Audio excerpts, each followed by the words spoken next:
Hi friends, ఈరోజు మీకోసం పాగాలంకరణ గురించి చెప్తాను.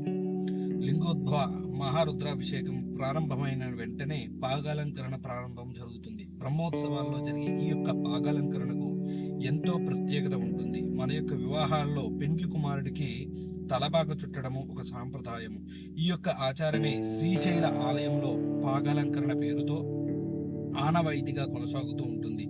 ఈ పాగాల స్వామివారికి గర్భాలయ విమాన శిఖరం నుంచి ముఖమండపంపై ఉండేనందుకు అనుసంధానం చేస్తూ అలంకరణ జరుగుతూ ఉంటుంది. ఈ పాగాలను సమర్పించే భక్తులకు నియమాలతో భక్తికి మేళవించి సంవత్సరంలో 365 మూరల పొడవుతో ఒక పాగాలను చేస్తారు. ఈ యొక్క పాగాలను అలంకరించే వ్యక్తి దిగంబరుడై పాగాలను అలంకరణ చేస్తూ ఉంటాడు. దిగంబరుడై పాగాలను అలంకరించవలసి ఉన్నందున పాగాలంకరణ సమయంలో ఆలయంలో విద్యుత్ సరఫరాను నిలిపివేస్తారు. చిమ్మ చీకటిలో పాగాలంకరణ చేయడం ఎంతో నెరుపుతో కూడుకున్న పని.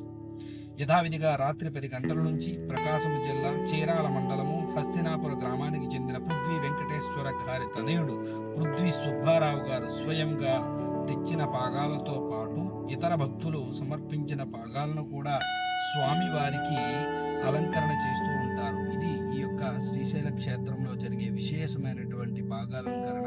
భక్తులు ఎవరైతే స్వామివారిని దర్శించాలనుకుంటారో స్వామివారికి ప్రత్యక్ష దైవమైనటువంటి ఈ యొక్క పాగాలను కూడా మీరు చూడవచ్చు. Thank you. Like and subscribe.